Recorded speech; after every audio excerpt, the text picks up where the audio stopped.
Good morning, everyone. Once again, we are together in a new session, and in this session, we will be studying sharpness of resonance. Correct. Before studying sharpness of resonance, we will have a quick review, recap of resonance, what we studied in resonance. Let us start from here. In resonance, we studied that in this condition of resonance, you will see that amplitude of oscillations will become very large, right? Reason? Because the natural frequency of the circuit will be equal to the driven frequency of the source, right? At that time resonance will occur and amplitude of oscillation becomes maximum. For example, if say we have Im, maximum current, amplitude of alternating current, then this amplitude of alternating current becomes maximum, right? So after that, when after this we derived so many results you can see here. In the results we have seen that there will be a frequency omega naught, and at that frequency we considered that XL will be equal to XC, for which we will get a minimum impedance we got equal to R. XC is equals to XL. If you put them equal, we can obtain omega naught value from here, and after that we have seen that omega naught has a dependence on L and C. So a circuit which would not be having L or C or any one of them, then there will not be possible for this resonance condition to occur. Then we studied about this graph. This graph we can see its peak is at this point. This point means at this particular frequency omega naught, we know it is resonant angular frequency, right? तो इस frequency पर क्या होगा, impedance minimum हो गया, that means amplitude of current becomes maximum, you can see here. And after that we studied examples of resonance, where we can see examples we have seen in the radio or TV set, right? There we studied, and after that we will study sharpness of resonance. So what is actually sharpness of resonance? Like you can see, the words are itself explaining sharpness of resonance. Sharpness means pointed to a particular value, pointed to a particular value, pointed to a particular value. Okay, this is the meaning of sharpness, right? Resonance means the condition which we studied. Okay, in the graph you studied, we were getting like this, a curve like this we were getting. Now if I make one more graph, okay, मैं एक और graph बना देता हूँ, ये देखिए, ठीक है, एक ये ग्राफ मैंने बना दिया, तो आप क्या कहोगे, here the peak is not so sharp and here the peak is very sharp. In case 2 we have a sharp peak and in case 1 we don't have a sharp peak. okay, तो इसमें क्या होगा, here we have sharpness of resonance. भाई ये peak क्यों आ रहा था, resonance की वजह से आ रहा था, and here the peak is sharp, so we can say this graph is representing sharpness of resonance. ना शार्पनेस ऑफ रेजोनेंस का मतलब क्या हुआ, मतलब देखिए, जो मैक्सिमम वैल्यू है वो कहाँ पर मिलेगी आपको, ओमेगा नॉट पर मिलेगी. अब अगर ये शार्पनेस कम होगी तो इसके आस पड़ोस की जो वैल्यूज़ होंगी, है ना, यानी कि जैसे कोई और फ्रीक्वेंसी है, सपोज करिए W1 फ्रीक्वेंसी है, तो W1 फ्रीक्वेंसी पर भी ऑलमोस्ट क्या आएगा, मैक्सिमम एम्पलीट्यूड आएगा. बट ऐसा होना नहीं चाहिए. क्यों नहीं होना चाहिए, क्योंकि मैक्सिमम एम्पलीट्यूड हमें मिलता है when the frequency is equal to resonant frequency, है ना. तो इसलिए क्या होना चाहिए कि ग्राफ जितना ज़्यादा शार्प होगा उतना ही अच्छा होगा हमारे सर्किट के लिए, कि वो रेजोनेंस कंडीशन वहाँ पर एक्ट कर पाए. ठीक है, अब इसका एक एग्जाम्पल देखते हैं हम, डे टू डे लाइफ में जो एग्जाम्पल हमारे सामने रहते हैं. ये सपोज करिए आपके पास एक रेडियो है, ये आपका चैनल ट्यूनर हो गया. ठीक है, इस चैनल ट्यूनर से आप क्या करते हो, ट्यून करते हो चैनल्स को. And sometimes you would have seen that two stations together can be heard for the same frequency, है ना, मतलब जो आवाज़ है वो दो स्टेशन से आवाज़ आने लगती है, कभी कोई सी आवाज़ आपको आती है, कभी दूसरे स्टेशन की आवाज़ आती है, कभी पहले के आने लगती है। तो ये चीज़ क्या है, ये चीज़ है कि जो रेजोनेंस है वो हो तो रहा है but resonance is not sharp, है ना। और शार्प रेजोनेंस में क्या होगा, शार्प रेजोनेंस अगर होता है तो एक फ्रीक्वेंसी के लिए वो एक ही स्टेशन को कैच करेगा, क्योंकि रेजोनेंस क्या है, बहुत ही ज़्यादा शार्प है। ये इसका था day to day life example. उम्मीद है आप लोगों को समझ में आ गया होगा। अब इसी चीज़ को हम मैथमेटिकली थोड़ा पढ़ लेते हैं।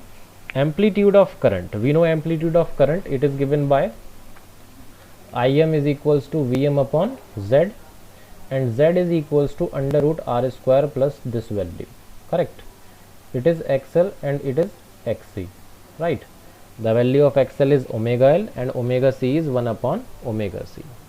Now this Im will be maximum, okay?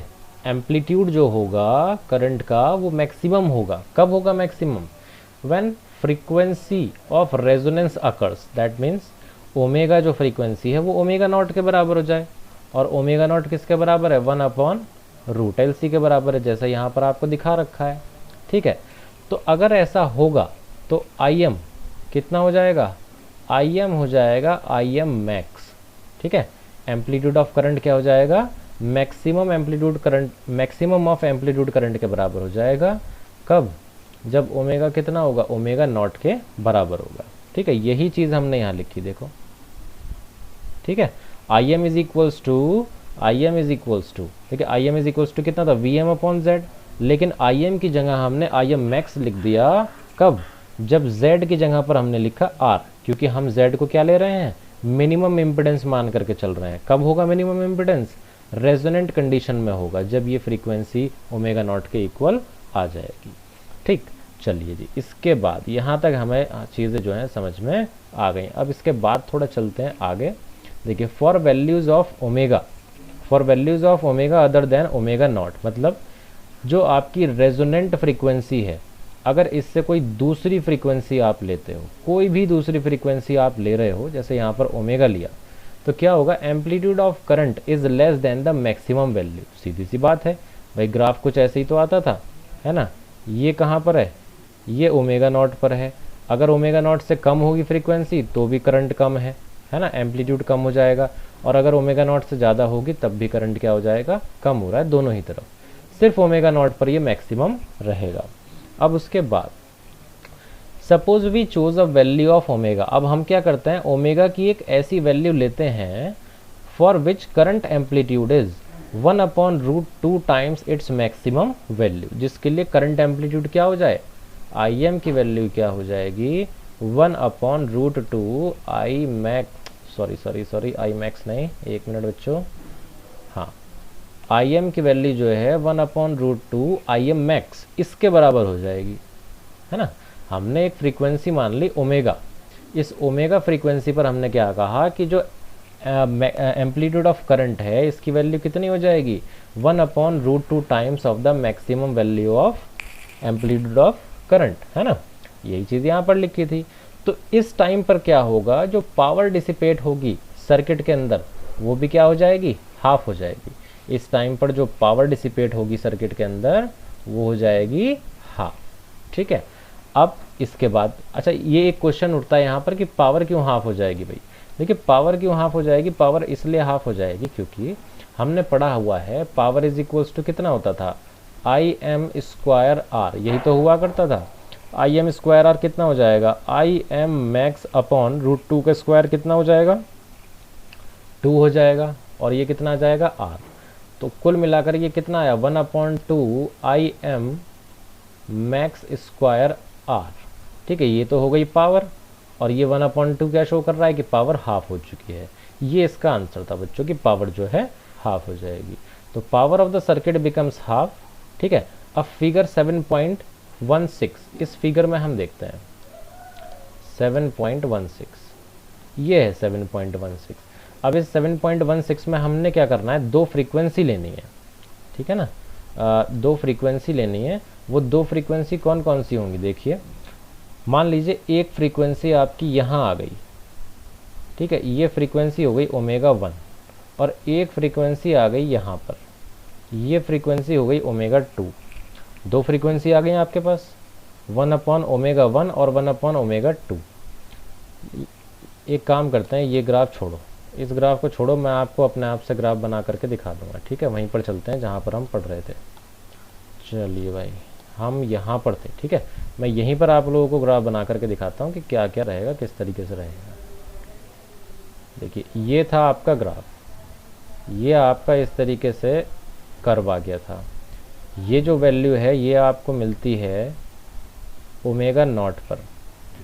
मान लीजिए एक फ्रीक्वेंसी ली हमने ओमेगा 1 पर यहाँ आएगी वैल्यू। ओमेगा 2 एक और फ्रीक्वेंसी ली।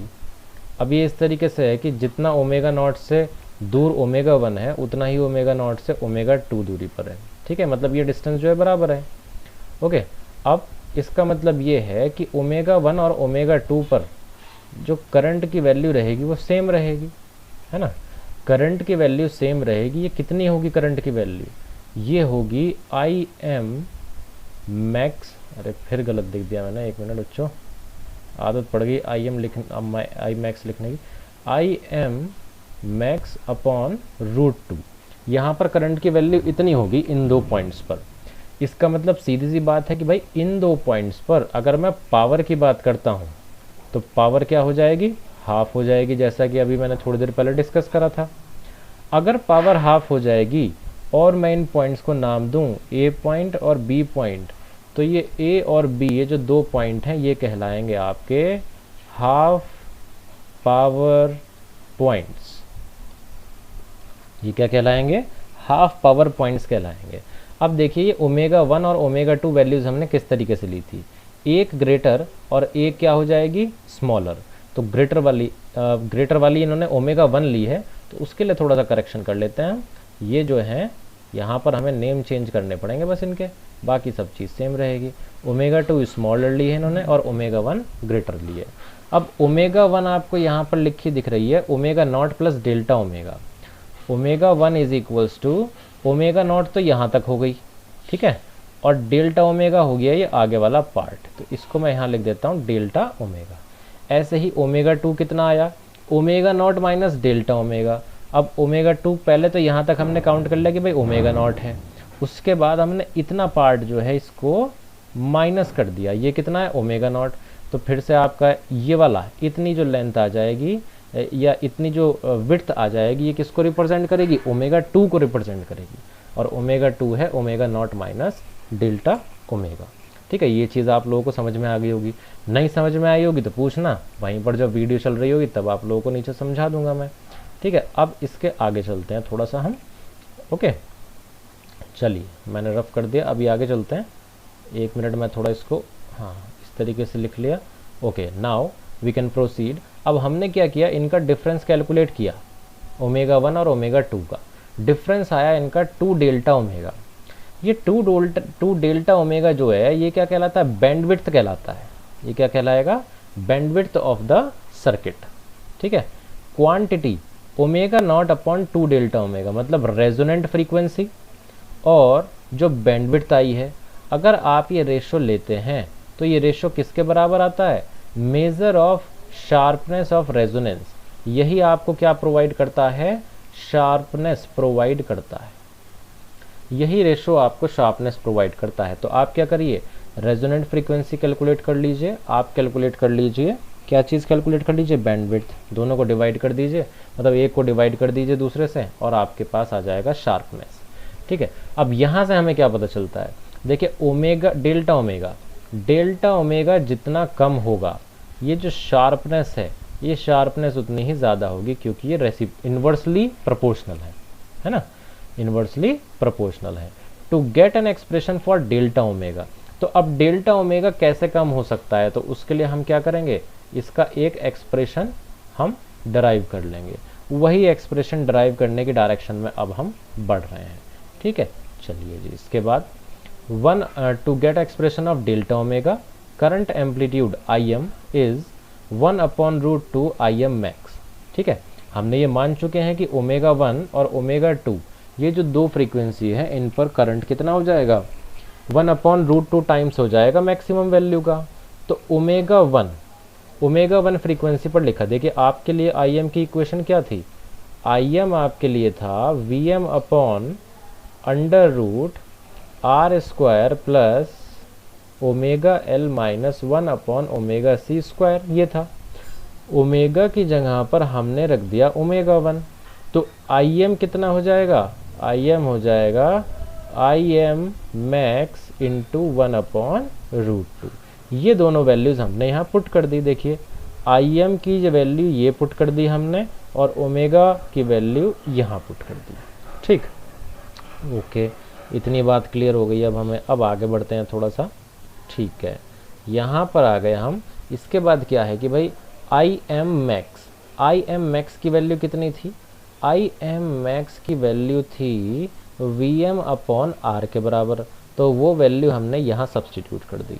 ठीक है, अब इसके आगे नेक्स्ट पेज पर चलते हैं। Wait a minute, next page पर चलते हैं। हम आ गए नेक्स्ट पेज पर आ गए तो हम क्या देखते हैं कि भाई ये जो इक्वेशन थी ना, जो इससे पहले थी इक्वेशन, यहाँ पर ये जो इक्वेशन थी इसकी हेल्प से हमने ये लिख लिया। अब कैसे लिख लिया देखिए ज़रा ध्यान दीजिएगा। Vm upon √R² plus ω1L minus 1/ωc² is equals to, ये किसके इक्वल आ रहा था, ये इक्वल आ रहा था Vm अपॉन √2R, इसके इक्वल आ रहा था। Vm से Vm कैंसिल कर लिया। ठीक है, दोनों ये डेनोमिनेटर्स बच गए, बस इनको इक्वेट करा आपने, इक्वेट करा तो आपके पास ये आंसर आ गया। उसके बाद आपने क्या करी भाई, स्क्वायरिंग कर दी, तो फिर आपके सामने ये आंसर है। आपके सामने ये आंसर है तो आपने क्या किया, ω1L माइनस 1/ωc, इसकी वैल्यू कैलकुलेट की। कैसे, आपने ट्रांसपोज कर दिया, 2R² में से R² गया, R² बचा और स्क्वायर रूट ले लिया। स्क्वायर रूट लेने के बाद आपके पास ये आंसर आ जाएगा। ठीक है, अब देखिए ω1 है कितना, ω1 है ω0 प्लस डेल्टा ओमेगा, इसी के तो बराबर था। ये आपने वैल्यू यहाँ सब्सटीट्यूट कर दी। जैसे ही आपने वैल्यू सब्सटीट्यूट की उसके बाद आपने एक चीज़ कॉमन ली है यहाँ पर, देखिए ध्यान से। L तो पहले से ही कॉमन दिख रहा है यहाँ पर, ω0 आपने और कॉमन ले लिया, तो कितना बच जाएगा 1, और यहाँ पर अपॉन में ω0 आ जाएगा। ये देख रहे हो आप यहाँ पर, बिल्कुल इसी तरीके से यहाँ पर कर लिया। C पहले से ही बाहर था, ω0 हमने कॉमन ले लिया और ब्रैकेट में इस तरीके से बच गया। अब आगे बढ़ते हैं। चलिए जी, आगे बढ़ गए हम, आगे बढ़ गए तो यहाँ पर देखिए हमारे सामने हमें पता है कि ω0 इज इक्वल्स टू कितना होता है, ω0 इज इक्वल्स टू होता है 1/√LC। ω0² कितना हो जाएगा, 1/LC हो जाएगा। कर दिया पुट हमने, ये देखिए कहाँ पर किया, देखिए ये वाला पार्ट तो ऐसा का ऐसा ही लिखा है।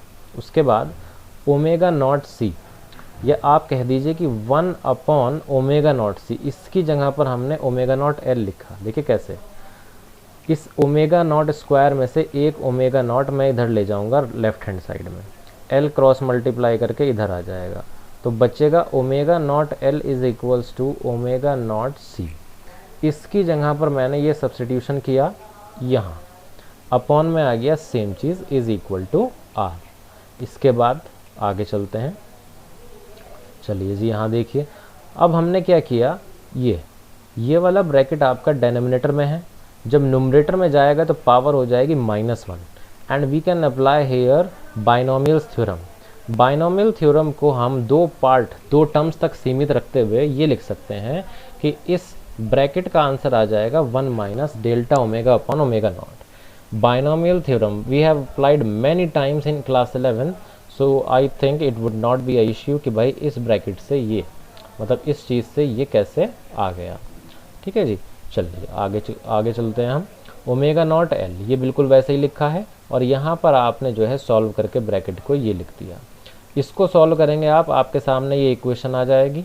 यहाँ से आपने डेल्टा ओमेगा की वैल्यू कैलकुलेट कर ली, R/2L आ गया। अब शार्पनेस ऑफ रेजोनेंस क्या था, याद करिए, शार्पनेस ऑफ रेजोनेंस था ω0/2 डेल्टा ओमेगा, यही था। ओमेगा नॉट ऐसे ही रख दीजिए, डेल्टा ओमेगा की जो वैल्यू आपके सामने आई है r/2l, इस r/2l को सब्सटीट्यूट करो, 2 से 2 कैंसिल, l जाएगा ऊपर, ये हो जाएगा omega naught l/r। Omega naught l/r ये आ गया आपके पास formula for sharpness of resonance. ठीक है जी, this ratio is called quality factor. ये जो शार्पनेस है, ये जो शार्पनेस है, इसी को हम क्यू फैक्टर कहा करते हैं या क्वालिटी फैक्टर कहा करते हैं। Quality factor is represented by Q, Q से हम इसको रिप्रेजेंट कर देंगे। ठीक है, ये आ गया क्वालिटी फैक्टर। तो यहाँ पर ये क्वालिटी फैक्टर आपको बता देगा। ये क्वालिटी फैक्टर क्या बताएगा भाई, क्वालिटी फैक्टर जितना ज़्यादा होगा उतना ही ज़्यादा आपका रेजोनेंस क्या होगा, शार्प होगा। और ये कब होगा हमारे लिए, ये हमारे लिए तब होगा जब L की वैल्यू ज़्यादा हो और R की वैल्यू कम हो। देखिए कैसे, फॉर्मूले की हेल्प से देख लीजिए। ठीक है, ये चीज़ तो यहाँ तक ये हमने आज पढ़ लिया आपका ये शार्पनेस की, शार्पनेस क्या होती है, क्या इसे हम और कह सकते हैं, किन फैक्टर्स पर ये डिपेंड करती है। तो इस तरीके से इसका जो है आंसर आ सकता है।